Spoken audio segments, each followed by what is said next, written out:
베드로의 오순절 설교입니다. 예수께서 승천하시고 제자들은 한 곳에 모여 기도했습니다. 성령께서 오시기를 기다리며 기도했습니다.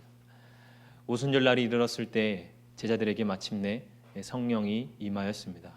모두가 성령의 충만함을 받고 각 나라의 방언으로 말하기 시작하였습니다. 이는 복음이 온 세상에 전파될 것이라고 하는 하나님의 표적이었습니다. 많은 이들이 이 광경을 보고 크게 놀라워하였습니다. 그러나 또 어떤 이들은 이 광경을 보고 저들은 술에 취한 것이라고 조롱하였습니다. 그들의 무딘 마음은 그러한 큰 기적을 보고서도 하나님께 영광을 드리지 못하였습니다. 바로 이때 베드로가 그 자리에서 일어나 설교합니다. 구약의 예언서를 인용하며 성령 강림의 의미를 해석하여 줍니다. 아무리 큰 기적을 목격하여도 말씀과 함께하지 않으면 아무런 유익이 없기 때문입니다. 오늘 이 베드로의 설교는 교회의 첫 설교입니다. 하나님께서 교회를 세우시고 교회에 주시는 첫 설교의 말씀이죠. 첫 예배, 첫 설교의 시간. 하나님은 과연 교회에게 어떤 메시지를 주실까 우리는 궁금합니다.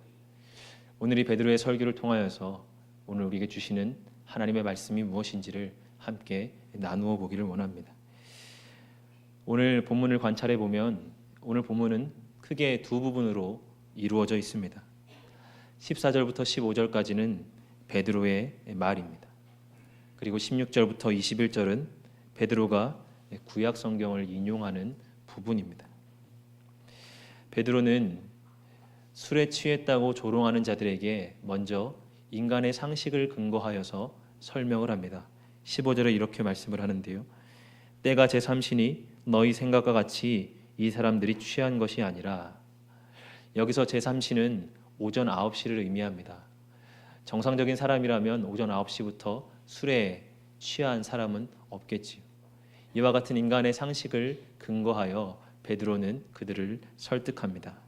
그러나 곧 베드로는 자기의 말을 내려놓습니다. 그저 한마디 하고선 바로 성경의 말씀을 인용합니다. 요엘서의 말씀을 인용하며 성령 강림은 하나님의 약속의 성취임을 분명히 말씀하고 있습니다. 베드로의 말과 하나님의 성경을 인용한 부분, 이 두 군데를 분량으로 따져보면 베드로의 말은 딱 두 절입니다. 이에 비해 구약 성경의 인용은 6절에 이릅니다. 오늘 이 설교는 베드로의 데뷔 무대이지요. 베드로의 첫 설교입니다. 누구나 데뷔 무대에는 잘하고 싶습니다. 사람들에게 인정받고 싶습니다. 멋진 말로 사람들에게 감동을 이끌어내고 싶습니다. 특별히 오늘 14절을 보면 베드로가 11사도 가운데 함께 서서 소리를 높였다 이렇게 표현이 되어 있습니다. 이것은 베드로는 12사도 가운데 대표자로서 설교를 하였다고 하는 것입니다. 또한 베드로의 앞에는 유다와 예루살렘의 많은 사람들이 서 있었습니다. 베드로는 무식한 어부라고 하는 꼬리표를 늘 달고 다녔습니다. 지금이야말로 사람들에게 감동적인 언변과 지식을 뽐낼 기회였습니다. 멋진 말로, 멋진 설교로 그들을 감동시키고 그들에게 인정을 이끌어낼 때였습니다. 그러나 베드로는 자기의 말을 하는 것이 아니라 하나님의 말씀을 인용하고 있습니다. 베드로는 할 수 있는 말이 많았을 것입니다. 베드로는 예수님과 함께 3년을 동고동락합니다. 또한 예수님의 수제자로 인정을 받습니다. 예수님의 가르침을 들으며 베드로는 많은 것을 깨우쳤을 것입니다. 혹은 자기의 생각이나 사상들을 발전시킬 수도 있었을 것입니다. 그러나 베드로는 자기의 말을 거두절미합니다. 한마디를 하고는 곧장 성경을 인용합니다. 자기의 언변을 드러내지 않습니다. 하나님의 말씀을 드러냅니다. 인간의 상식이나 사상을 의지하지 않고 하나님의 말씀을 의지하는 베드로의 설교의 모습을 우리는 볼 수 있습니다. 사도 바울은 고린도 교회에서 설교를 하였습니다. 고린도 도시는 철학과 웅변이 매우 발달한 도시였습니다. 인간의 지식과 언변이 매우 높이 높게 여김을 받는 곳이었습니다. 고린도 교회의 어떤 이들은 이 사도 바울의 설교를 이렇게 평가를 합니다. 그의 편지들은 무게가 있고 힘이 있으나 그가 몸으로 대할 때는 약하고 그 말도 시원하지 않다. 이렇게 사도 바울의 설교를 평가합니다. 한마디로 그의 설교는 재미없다는 것이지. 다른 철학자들이나 웅변가들처럼 세련된 말솜씨도 없고 웅장한 언변 기술도 가지고 있지 않다는 것입니다. 바울은 이렇게 자기의 설교를 평가하는 고린도 교회에 답변을 합니다. 고린도전서 2장을 보면 이렇게 사도 바울이 이야기를 합니다. 내가 너희에게 나아가 하나님의 증거를 전할 때에 말과 지혜의 아름다운 것으로 아니하였나니 내가 너희 중에서 예수 그리스도와 그가 십자가에 못 박히신 것 외에는 아무것도 알지 아니하기로 작정하였습니다. 바울은 지식이 많은 사람이었습니다. 바울은 언변도 매우 뛰어난 사람이었습니다. 그러나 그는 자기의 말을 절제합니다.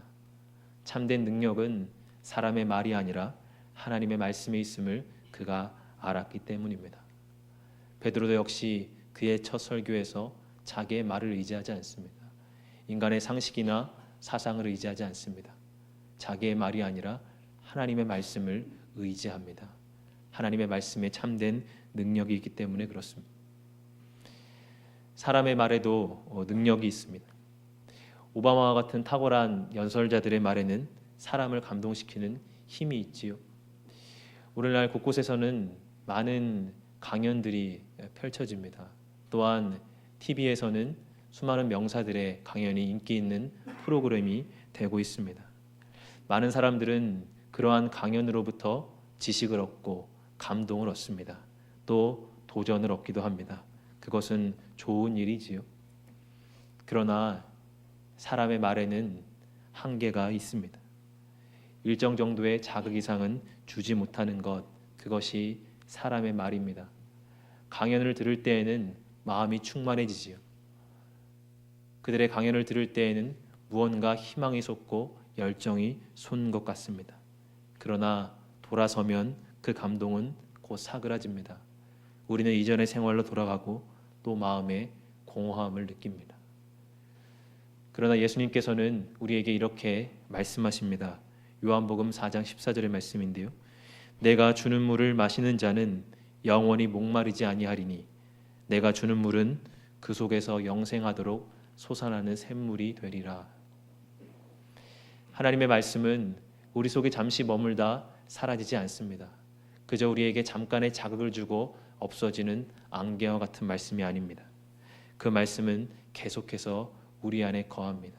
계속해서 우리 안에서 솟아나는 샘물이 됩니다. 우리 안에서 끊임없이 솟아나서 우리의 영혼을 지탱하고 목마름을 채워줍니다. 그래서 칼빈이라고 하는 신학자는 이렇게 말을 하였습니다. 우리가 플라톤 또는 아리스토텔레스 혹은 그와 같은 종류의 다른 저자들의 책을 읽을 때 우리는 정말로 그들이 놀랍게 우리를 끌어당기고 기쁘게 하고 감동시키고 심지어는 우리의 지성을 황홀케 한다는 점을 나는 진심으로 고백한다. 그러나 우리가 그들로부터 벗어나서 성경으로 돌아간다면 우리가 의도하든지 안 하든지 성경은 우리의 가슴을 깊이 관통하고 우리 속에 자리 잡아서 모든 철학자들과 수사학자들의 힘이란 성경에 비교하면 한낱 연기처럼 보인다. 우리는 매주 말씀의 자리에 앉습니다. 설교의 자리에 앉지요. 때로는 지루합니다. 때로는 이해하기가 어렵습니다. 어떤 때는 설교의 반도 이해하지 못하고 돌아갈 때도 있습니다. 또 어떨 때는 설교의 내용이 아니라 나의 공상으로 그 시간을 채워넣는 경우도 있습니다. 그럼에도 우리는 지속적으로 이 말씀의 자리를 지킵니다. 우리는 매주마다 이 말씀의 자리, 이 예배의 자리에 나아옵니다. 우리 안에 기대함이 있기 때문이지요. 하나님의 말씀의 능력을 믿기 때문입니다. 무심코 던진 돌에 개구리가 맞아 죽는 것처럼 무심코 들었던 한마디 말씀에 나의 죄가 죽고 나의 옛사람이 죽는 것을 기대하기 때문입니다. 그래서 오늘도 우리는 하나님의 말씀 앞에 나와 그 말씀을 듣고 경청합니다. 그렇다면 하나님은 어떻게 당신의 말씀을 우리 안에 채워 넣으십니까? 우리는 어떻게 하면 그 하나님의 말씀을 우리의 심령 가운데 자리하게 할 수 있습니까? 우리는 오늘 본문을 중심으로 그것을 두 가지로 생각해 볼 수 있을 것 같습니다. 첫째로는 하나님은 성령을 통해서 우리에게 말씀을 채워 넣으신다는 것입니다. 우리 17절의 말씀인데요. 17절의 말씀을 함께 같이 읽어보겠습니다. 하나님이 말씀하시기를 말세에 내가 내 영을 모든 육체에 부어주리니 너희의 자녀들은 예언할 것이요 너희의 젊은이들은 환상을 보고 너희의 늙은이들은 꿈을 꾸리라. 여기서 말세라고 하는 말은 예수님의 초림과 재림 사이의 기간을 말합니다. 말세는 옛 시대가 끝나고 새로운 시대가 오는 과도기의 기간입니다. 예수께서 이 땅에 오심으로 말미암아 옛 시대는 막을 내렸습니다. 그러나 새로운 시대는 아직 오지 않았습니다. 예수께서 다시 오실 때에 새로운 시대가 펼쳐지는 것입니다. 성도는 이미 끝난 옛 시대와 아직 오지 않은 새로운 시대 그 사이의 과도기의 기간을 살아가는 사람들입니다. 이 말세의 때의 특징은 하나님의 영이 모든 사람에게 부어진다는 것입니다. 17절의 말씀을 다시 보면요. 하나님이 말씀하시기를 말세에 내가 내 영을 모든 육체에게 부어주겠다 약속하십니다. 구약 시대에는 특별한 사람들에게만 성령이 부어졌습니다. 왕이나 예언자들과 같은 특별한 사람들에게 성령이 부어졌습니다. 그러나 이제는 평범한 사람들에게도 하나님의 영이 부어진다는 것입니다. 성령이 부어지면 자녀들은 예언을 합니다. 성령이 임하면 젊은이들은 환상을 봅니다. 하나님의 영이 임할 때 늙은이들은 꿈을 꿉니다. 환상과 꿈은 예언이 주어지는 두 가지 통로이지요. 즉 예언과 환상, 꿈은 모두 같은 것을 말합니다. 여기서 예언이란 하나님의 일들을 말하고 선포하고 나누는 것을 의미합니다. 성령이 부어질 때 자녀이든지 어린 자녀이든지 나이든 늙은이든지 심지어는 배우지 못한 남종과 여종도 하나님의 말씀을 이해하고 그분의 말씀을 선포하게 된다는 것입니다. 지식은 접근하기 어려울수록 그 가치가 높아집니다. 학자들은 어려운 전문 용어를 씁니다. 또 우리가 지식을 획득하기 위해서는 박사학위나 석사학위와 같은 높은 벽을 넘어야 합니다. 어려운 학문일수록 사람들에게 높이 평가받습니다. 그러나 하나님은 지식의 높은 담을 성령으로 허물어뜨리셨습니다. 누구나 하나님을 알 수 있도록 허락해 주셨습니다. 하나님을 아는 지식의 문턱을 낮추고 어린아이든 늙은이든 남종과 여종이든 누구나 다 와서 하나님을 알 수 있도록 허락하여 주셨습니다. 배우지 못한 자들, 나이 들어서 지식이 없는 자들까지도 누구나 성령이 임할 때에 하나님의 말씀을 배우고 하나님의 일들을 선포하게 된다는 것입니다.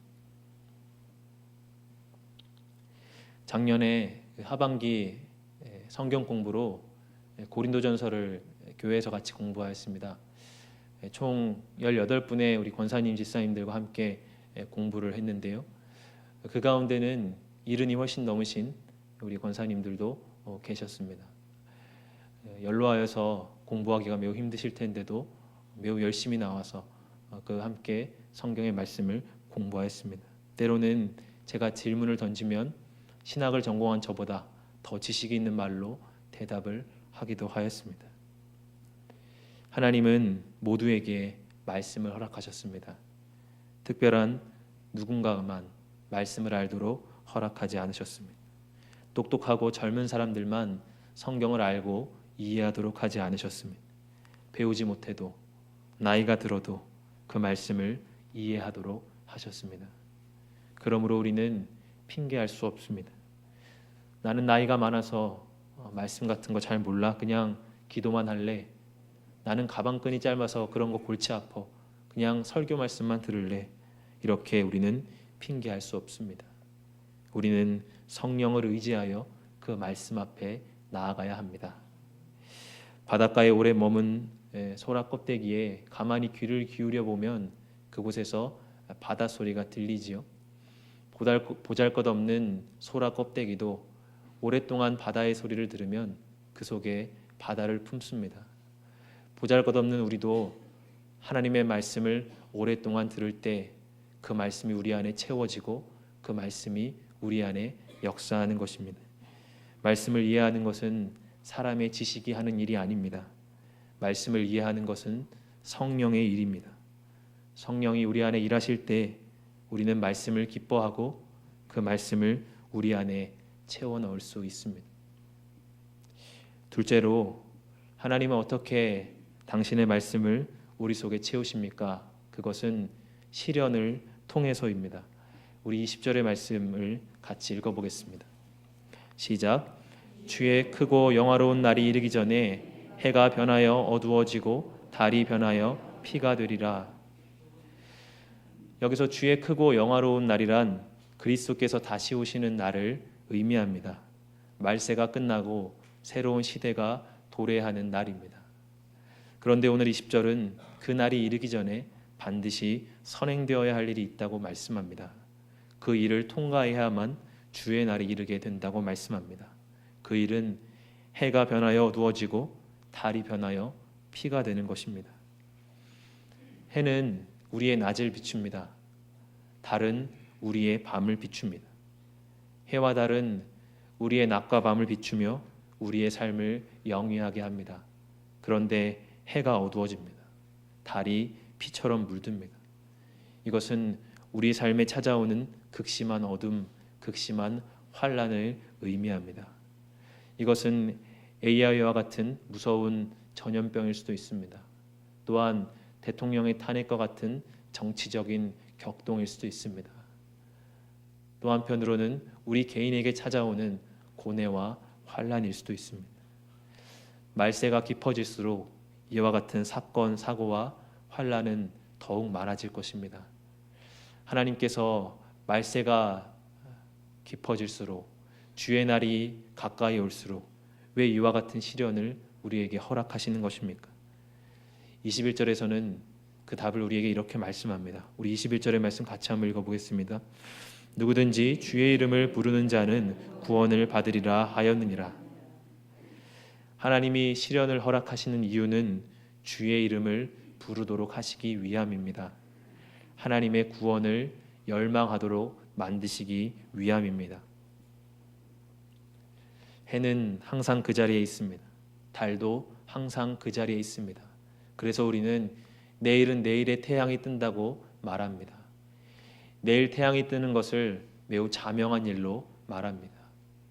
사실은 하나님께서 그 해가 뜨도록, 하나님께서 그 달이 뜨도록 해주시는 것임에도 불구하고 우리는 그것을 아주 당연한 일처럼 여깁니다. 하나님은 우리의 그런 헛된 안정감을 흔드시기 위해 해를 어둡게 하고 달을 피로 물들게 하십니다. 아침이 되면 당연히 해가 뜨는 것이지 뭐, 밤이 되면 당연히 달이 뜨는 것이지 뭐. 하나님의 은혜와 섭리 속에 우리에게 주어진 선물들을 우리는 무시하고 우리에게 당연한 것으로 여기는 헛된 안정감 속에서 헤맬 때 하나님 우리에게 시련을 허락하십니다. 그때서야 우리는 그와 같은 환경은 당연한 것이 아니었음을 알게 됩니다. 하나님이 그 섭리와 능력으로 해와 달을 붙들고 계셨음을 깨닫게 됩니다. 우리의 삶의 전부가 하나님의 은혜로 지탱되고 있음을 우리는 그제서야 고백하게 되는 것입니다. 그래서 하나님 우리에게 시련을 허락하십니다. 시련을 통해 다시금 하나님의 은혜를 구하고 다시금 하나님의 이름을 부르도록 만드시기 위함입니다. 루터라는 신학자는 이렇게 말하였습니다. 나를 신학자로 만드는 것은 사색이 아니라 기도와 묵상과 시련이다. 우리의 삶에 시련이 있다면 그것은 하나님께서 우리를 하나님 곁으로 더 가까이 부르시기 위한 방법임을 깨달아야 합니다.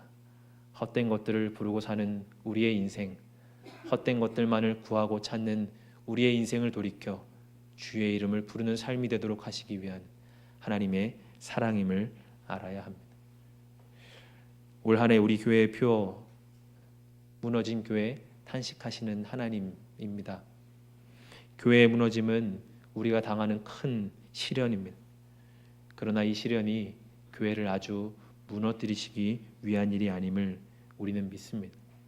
우리로 하여금 더욱 탄식하며 주의 이름을 부르도록 하시기 위함임을 믿습니다. 이 시련의 때에, 이 교회의 환난의 때에 더욱더 성령으로 충만하여서 주의 이름을 부르는 저와 여러분 되시기를 주님의 이름으로 축복합니다. 기도하겠습니다. 하나님 아버지, 하나님의 말씀을 멀리하며 사는 우리의 어리석음을 용서하여 주시옵소서. 우리 안에 성령을 채워주시고 우리의 아둔한 지성으로도 하나님의 말씀을 이해할 수 있도록 도와주시옵소서.